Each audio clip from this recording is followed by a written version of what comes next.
O Ministério da Justiça anunciou um plano para o enfrentamento às organizações criminosas. Com previsão de 900 milhões de reais em investimentos, o programa Enfoque promete pôr em prática o Sistema Único de Segurança Pública. Este é o tema da nossa conversa com dois integrantes da Comissão de Segurança Pública e Combate ao Crime Organizado da Câmara, o deputado Capitão Alden, do PL da Bahia, e o deputado Raymond, do PT do Rio de Janeiro. Deputados, bem-vindos ao Câmara Debate. Eu começo perguntando ao deputado Capitão Alden.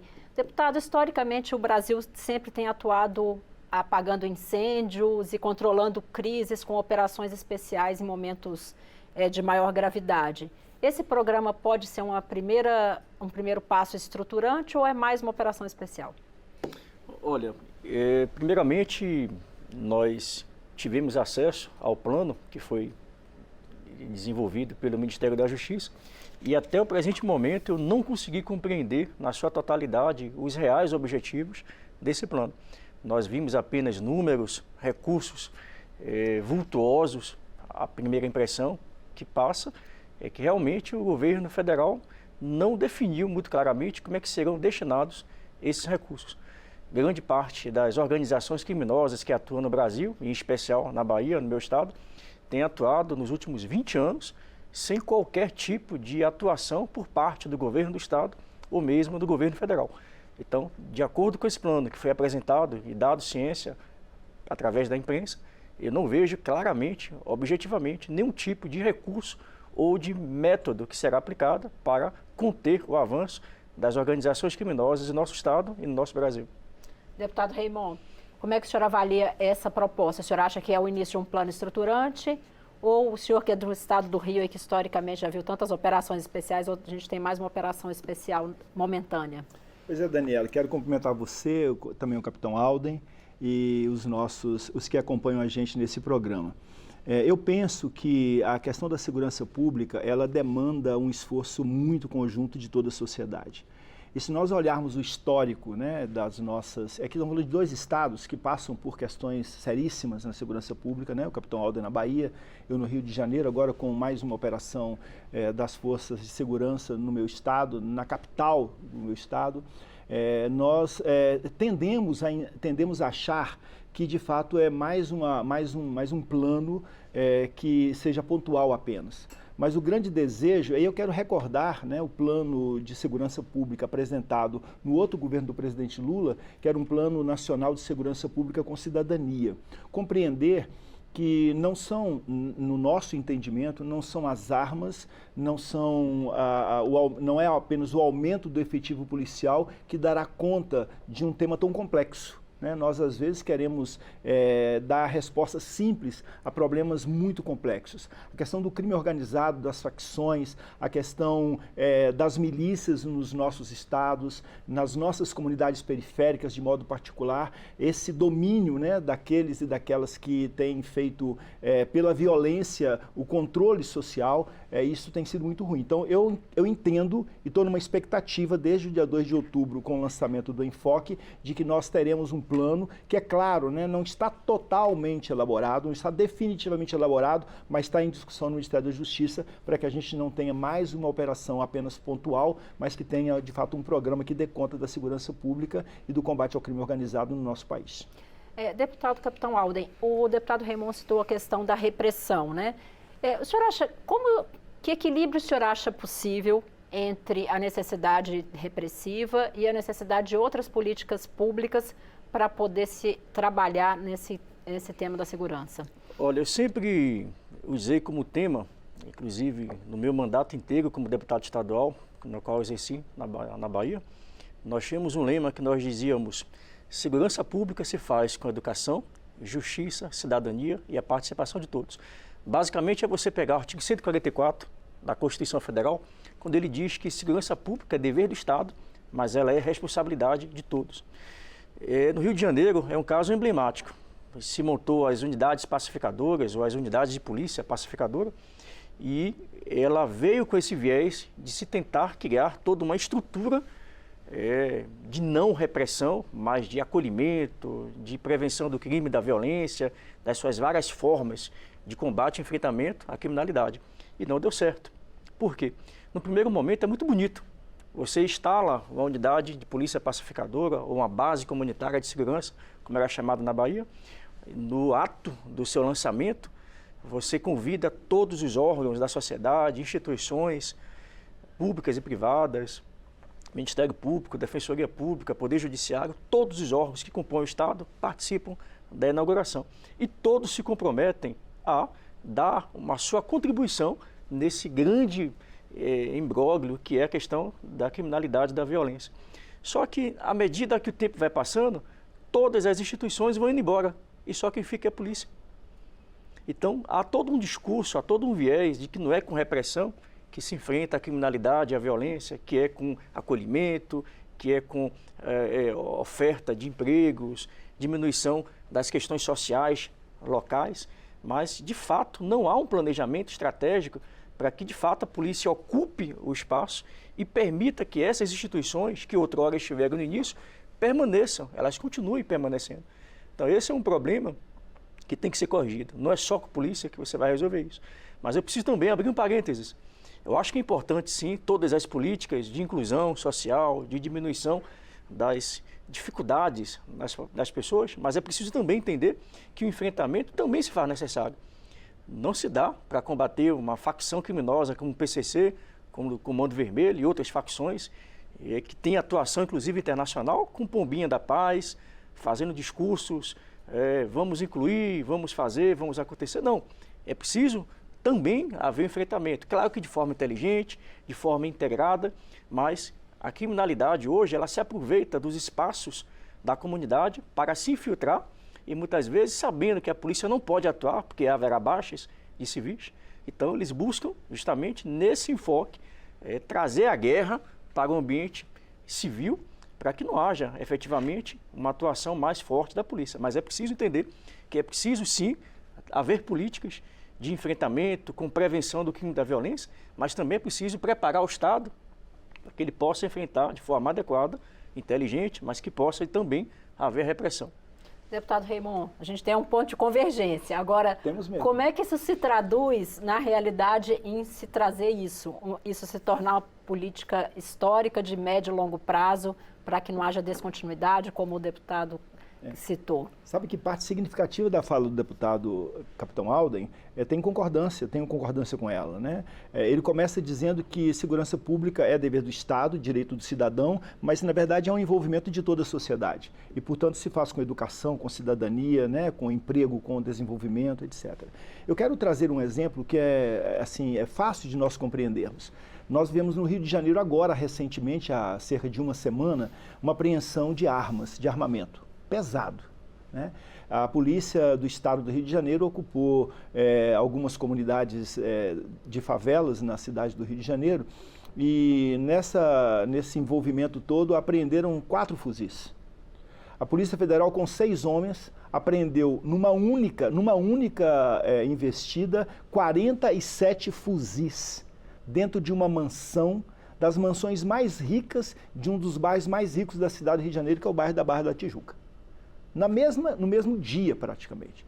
Então, eu acho que quando a gente está falando de repressão, é claro que a polícia é uma força de repressão. E nós não queremos tirar isso da polícia. Mas nós queremos compreender que muitas vezes há no imaginário das pessoas há 2 concepções. A primeira concepção é que nós, da esquerda, não queremos segurança pública, o que é uma falácia. Claro que nós queremos segurança pública. E, portanto, nós não sabemos também que não devemos apenas fazer segurança pública botando paninhos brancos nas nossas janelas e soltando pombinhas da paz. Claro que sabemos disso, né? Sabemos que a polícia tem o seu papel fundamental. E uma outra discussão que se faz, que a gente precisa, de certa forma, desmistificar, é que, de fato, quando a gente está fazendo a repressão, a gente está tratando o crime organizado com amenidades. Não, o crime organizado tem que ser tratado no rigor da lei, claro, no rigor da lei. Mas as comunidades envolvidas, elas têm que ser minimamente impactadas, porque nós precisamos de tirar a compreensão de que nas comunidades empobrecidas, periféricas, faveladas, nas comunidades onde, infelizmente, o Estado, às vezes, só está com a força policial, nessas comunidades, muitas vezes, não é ali que a produção da violência se dá. né? Perto da minha casa tem uma... Não se usa mais o termo menor hoje, né? O Estatuto da Criança e do Adolescente acabou com isso. Mas perto da minha casa tem um grafite lá no Rio de Janeiro, diz assim, quem amolou a faca do menor? Que dá para entender bem, né?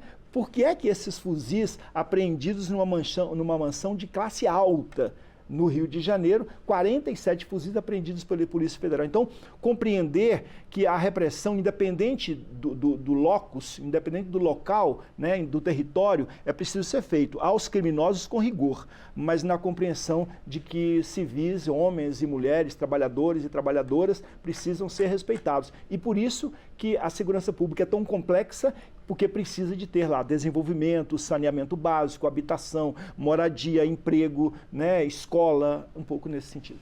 Deputado Capitão Alden, o senhor complementa e eu quero acrescentar uma coisa. O deputado citou a questão da investigação. Hoje é um gargalo que a gente tem em todas as polícias estaduais que estão responsáveis por isso. O que o senhor acha que atrapalha e que inviabiliza esse caminho? Perfeito. Eu queria tratar aqui de 2 pontos que se complementam. Primeiro, equivocadamente, de forma errônea, tentam sempre associar que as apreensões de armas de fogo, elas se dão na medida em que houve uma flexibilização do acesso às armas, em especial durante o governo Jair Messias Bolsonaro. Eu vou trazer aqui dados do meu estado. Nos últimos 16 anos, coincidentemente ou não, governados por partido do PT, Rui Costa e Jacques Wagner. A Bahia, de 97 até 2007, figurava entre os estados mais seguros do Brasil. Bahia, 97 a 2005. Quando Jacques Wagner assumiu o governo do estado em 2007, a Bahia começou a despontar nos rankings nacionais de violência. Só na gestão Jacques Wagner, que foi 8 anos de governo, nós tivemos 42 mil assassinatos, somente na gestão de Jacques Wagner. Assumiu Rui Costa, atual ministro da Casa Civil. Também permaneceu por 8 anos no governo da Bahia. A quantidade de assassinatos, somente na gestão Rui Costa, 47 mil assassinatos. Somando-se os 2 governos, quase 90 mil assassinatos. E é interessante, sempre atribuem que a política armamentista ou de flexibilização de armas culminou na maior apreensão de armas. Nossa, quanto mais armas liberadas, maior a violência. Quanto mais armas liberadas, maior a quantidade de armas apreendidas e retiradas de circulação. Só que um detalhe interessante, eu encaminhei para a Polícia Federal, porque esse é um discurso do atual ministro Flávio Dino e do próprio governador Jerônimo e outros tantos governadores da esquerda que sempre dizem, atribuindo a responsabilidade do aumento da violência nos estados a Jair Messias Bolsonaro e a sua política. Só que interessante, você pergunta à Polícia Federal, eu requisitei via ofício e perguntei à Polícia Federal quantas armas foram constadas como roubadas, furtadas ou extraviadas nos últimos 5 anos no estado da Bahia. Estado que tem registrado, segundo a PF, 166 mil armas. Nos últimos 5 anos, armas legais. Nos últimos 5 anos, a PF me respondeu que nos últimos 5 anos, apenas 98 armas foram furtadas, roubadas ou extraviadas do segmento civil, do cidadão que obteve a sua arma de maneira regular através do processo lícito. Aí você vai para os CACs, o outro grande vilão que o Flávio Dino aponta sempre o seu canhão, como sendo os culpados. Os CACs têm muitas armas, quanto mais armas, mais violência. Aí eu volto para a Bahia. Hoje a Bahia tem 28 mil CACs registrados, de acordo com o Exército Brasileiro, em especial a seção de fiscalização de produtos controlados. Foi feito um recadastramento agora, recentemente, em todo o Brasil. Somos mais de 1 milhão de CACs.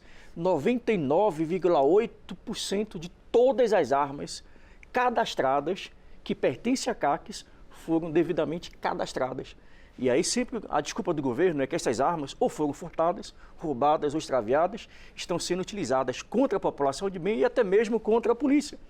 Só que os dados não prosperam, não procede nenhum tipo de narrativa de que são os CACs os culpados ou a população civil que tem a sua arma furtada, roubada, extraviada. Então esse é um ponto que a gente precisa entender, que não são as armas dos civis, as armas legais, as responsáveis pela criminalidade, mas pelo contrário, as armas ilegais, que entram pelas fronteiras que circulam pelo país com mais de 40 mil quilômetros de fronteiras. Aí o que é que o governo federal fez? Não apresentou, por exemplo, já que o problema são as armas, não apresentou um planejamento para que as Forças Armadas do Brasil, em especial o Exército, que faz a patrulha das fronteiras, temos 220 mil homens para todo um país com tamanho continental, com mais de 40 mil quilômetros de fronteiras. Você não tem uma força armada forte o suficiente para patrulhar o mar, terra e ar. Então é preciso que, de fato, o governo federal não apresente apenas números de dinheiro, de montante que vai ser encaminhado para o Estado, mas apresentar um planejamento estratégico macro envolvendo Forças Armadas e demais instituições de segurança pública. Deputado Raymond, o senhor já tem essa resposta? Eu acho que tem, na verdade, uma questão de fundo, que é uma questão ideológica, né? E aí a gente diverge, né? De fato, a gente tem compreensão, sim, de que quanto mais armas disponibilizadas na sociedade brasileira, mais inseguro estamos. Isso é uma concepção de fundo, né? E que a gente pode divergir continuando o diálogo. Mas eu quero trazer aqui, né, um pouco até naquilo que o deputado Capitão Alden traz. Ele lembrou o estado da Bahia, né? E a gente tem, de fato, uma crescente que, de certa forma, tem independido de governos, né? Porque o meu estado é governado pelo PL, que é o partido do deputado. Né? Então, quer dizer, compara a Bahia que está lá com o PT, o PL que está com o Rio de Janeiro. Então, quer dizer, acho que independe dessas questões, até porque é tudo muito mais complexo. A gente diz, é como se o buraco é mais embaixo. Mas aqui eu quero trazer o Programa Nacional de Enfrentamento, né, o Enfoque, para vocês entenderem, né, o que eu estou falando. Olha, são 5 eixos. 5 eixos. O capitão falava aqui sobre a questão das fronteiras, né? Primeiro eixo, integração institucional e informacional. Aumento da eficiência dos órgãos policiais. Portos, aeroportos, fronteiras e divisas. Aumento da eficiência do sistema de justiça criminal. Cooperação entre os entes, visando enfrentar problemas estruturais como vulnerabilidade de fronteiras e divisas, transnacionalidade do crime, deficiência na recuperação de ativos, baixa integração e deficiência estrutural das polícias. Então, quer dizer, o programa apresentado no dia 2 de outubro pelo Ministério da Justiça, ele contempla essa lacuna que o deputado Capitão Alden traz. Porque há preocupação, de fato, que nós somos um país continental, as nossas fronteiras, e assim, é preciso a gente admitir que, historicamente, a gente tem falido. Né? Há uma falência do sistema de segurança pública. Nós podemos dizer, e é uma afirmação que a gente tem no Rio de Janeiro, não sei se na Bahia tem essa mesma afirmação, a gente fala isso com muita dor. O Rio de Janeiro, eu não sei se eu posso falar do Brasil inteiro, mas tem a polícia que mais mata e a polícia que mais morre.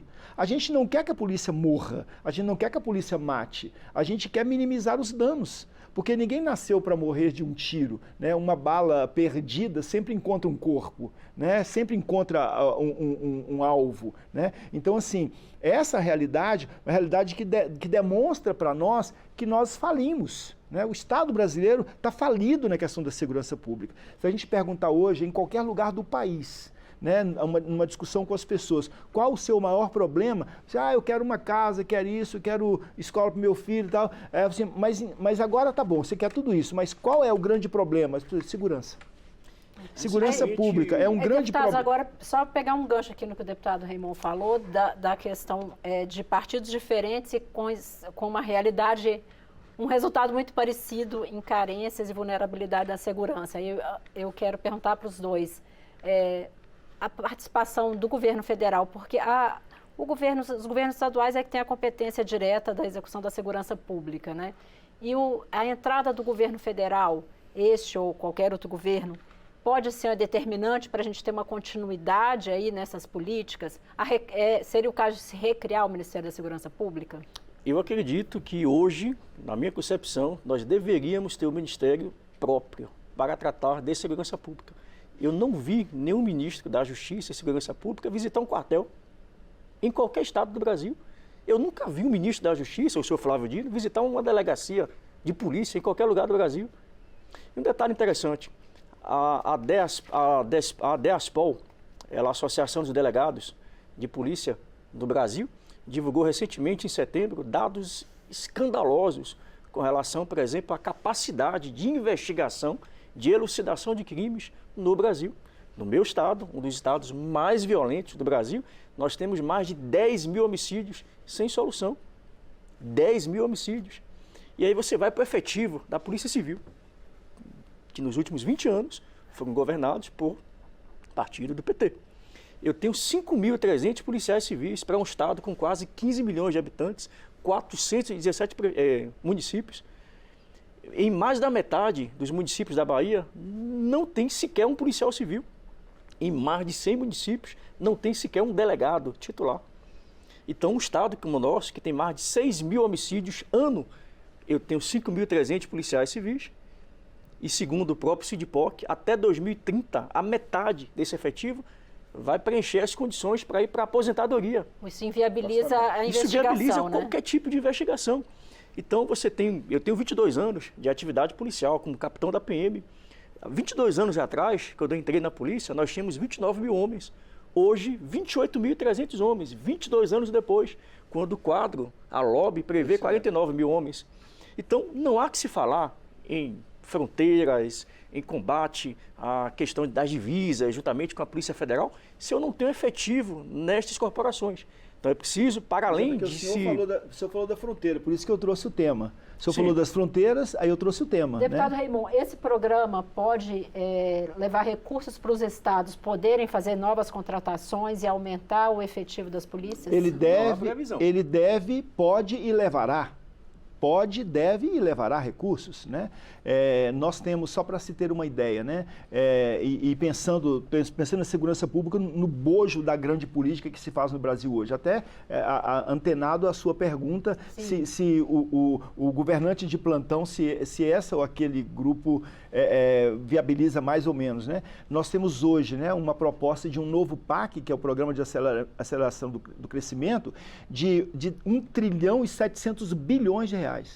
E isso aí, né, impacta onde? Impacta na educação, na segurança, no desenvolvimento, na saúde, na ciência e tecnologia. Nós temos hoje aqui no pavilhão Ulisses Guimarães, uma feira, né, lembrando os 20 anos da Semana Nacional de Ciência e Tecnologia, onde você tem estudantes do Brasil inteiro discutindo como é que a educação evolui, né? Então, quando você pega, né, na comunidade lá no Rio de Janeiro, para você ter uma ideia, no Alemão, está sendo construído um Instituto Federal do Rio de Janeiro para tratar das questões de desenvolvimento desta comunidade de favela do Rio de Janeiro. Então, o governante de plantão, de fato, ele dá o tom. Eu entendo que ele dá o tom. Por quê? Porque, na verdade, quando você viabiliza políticas públicas e compreende que essas políticas públicas, elas são transversais, essas políticas públicas, elas querem dar conta daquilo que é a obrigação do governo, que é de constituir um país onde os direitos do cidadão estejam garantidos, a segurança pública está colocada aí. Agora, na questão dos números que o capitão Alden coloca, quem sou eu para questioná-lo? Ele é um profissional de ponta da segurança pública, né? É capitão da PM há 22 anos, e eu não sou da área de segurança pública, eu sou um educador, né? Eu sou um professor, e é claro que olho, né, como usuário da segurança pública e como responsável também por ela, porque a gente compreende que toda a sociedade não questiono os números, esses números têm que ser revistos mesmo, né? Não é pelo fato de ser eu do Partido dos Trabalhadores que vou aqui defender, não, 5 mil homens basta, claro que não, né? A gente precisa compreender o avanço que precisa estar. E por isso a importância de um debate como esse, deputado, de o senhor, visões... como representante do partido do governo, o senhor é favorável ou contrário à criação de um ministério específico para a segurança pública? Eu vou te dizer que eu não tenho ainda uma posição, eu particularmente não tenho uma posição, e dentro do próprio governo essas posições não estão ainda concretizadas, né? Eu acho, né, até que não é papel, por exemplo, de um ministro ir a uma delegacia, não vejo necessidade disso, tem tantos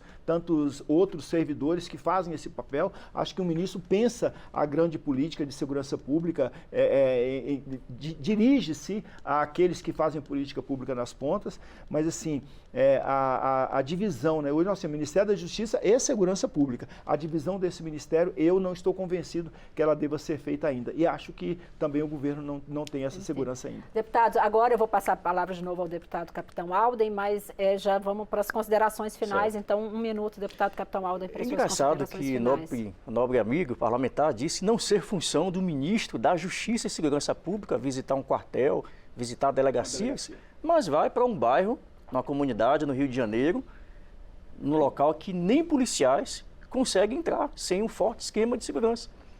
Mas o ministro pode visitar a comunidade, ouvir as pessoas, né?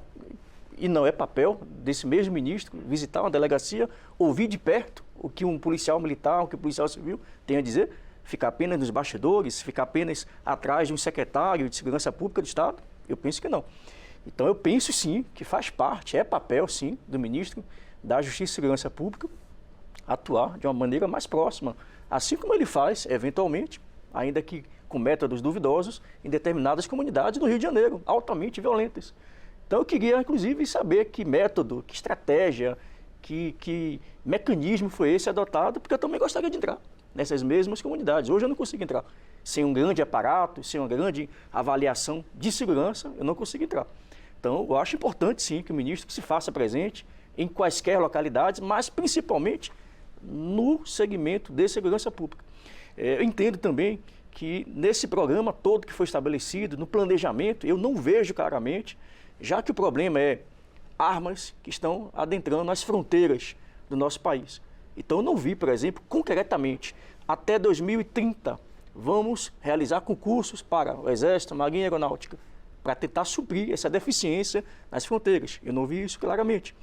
Já que o problema no Brasil inteiro, não é só na Bahia, por exemplo, apenas 39% dos homicídios são elucidados. E a média brasileira é de 15% dos homicídios no Brasil inteiro. Isso é muito ruim, isso é muito péssimo. Isso gera uma sensação de impunidade. Então, o que é que o ministro da Justiça e Segurança Pública estabelece como meta para daqui até 2030, 2040, aumentar a quantidade de elucidação de crimes em o país inteiro? Então, não há como se investir tamanho recurso se eu não atingir diretamente as necessidades básicas. Eu tenho delegacias que não têm sequer um computador, que não têm uma viatura. Então, qual é o planejamento para o Ministério da Justiça e Segurança Pública, a médio e longo prazo, fazer com que a estrutura de segurança funcione? Então, a gente fala muito em enfrentamento, em tiro, trocar tiro, não é essa a solução, tá? Não é essa a solução. Mas na medida em que eu não consigo minimamente desenvolver o meu papel como policial, não haverá outra solução, porque o crime vai crescer, os criminosos vão continuar impunes, não serão apresentados à justiça, vão se sentir totalmente amparados e vão continuar agindo de maneira mais truculenta e de maneira mais acertada contra a polícia. O nosso tempo aqui está corrido. Deputado Reimons, 1 minuto para suas considerações finais. Eu quero agradecer você, Daniela, agradecer a essa televisão da nossa Câmara Federal, que é maravilhosa, né? Agradecer e parabenizar o trabalho. Agradecer também ao capitão Alden pela companhia aqui no debate, mas também agradecer a ele que me dá a oportunidade de me dirigir ao povo da Maré, que foi onde o Flávio Dino esteve. O povo da Maré é um povo trabalhador, né? Eu vou a Maré constantemente. Eu ando de motocicleta, na garupa de uma motocicleta para subir o Morro da Rocinha, para subir a favela do Turano. Eu estive recentemente na comunidade do Caju. A gente tem uma visão à distância do Rio de Janeiro de que em cada esquina das nossas favelas tem uma pessoa de arma a nos matar a qualquer momento. A gente não tem essa realidade, não temos essa realidade. O que a gente tem são crimes, são grupos criminosos que precisam ser combatidos, que precisam ser enfrentados, mas a grande maioria, né, o Flávio Dino, quando vai à comunidade da Maré, o povo o recebe com um carinho que recebe qualquer outra autoridade, como me recebe, como recebe o prefeito da cidade, o governador do estado. Nós não temos esta visão de que na Maré existem só criminosos. Então, eu queria aproveitar para fazer essa reparação, que aqui na Câmara teve esse debate muito intenso esse ano e queria me solidarizar com o povo da Maré, que, aliás, tem passado nos últimos tempos por questões muito sérias, né, em que as aulas têm estado suspensas, mas é um povo muito lutador. Eu queria fazer essa reparação e deixar meu abraço. Obrigada, deputados. Infelizmente, nosso tempo acabou, mas já deixo aqui o convite para os senhores retornarem quando a gente tiver mais detalhamento do plano, para a gente poder conversar um pouco mais de cada ação dessa que está prevista aí para os próximos anos. Muito obrigada. Perfeito. Obrigado. Chegamos ao fim desta edição do Câmara Debate. Eu conversei com o deputado Capitão Alden, do PL da Bahia, e o deputado Reimond, do PT do Rio de Janeiro, sobre o combate às facções criminosas. Você pode assistir este e outros programas em nossa página na internet, câmara.leg.br, ou em nosso canal no YouTube. Obrigada pela audiência e até mais.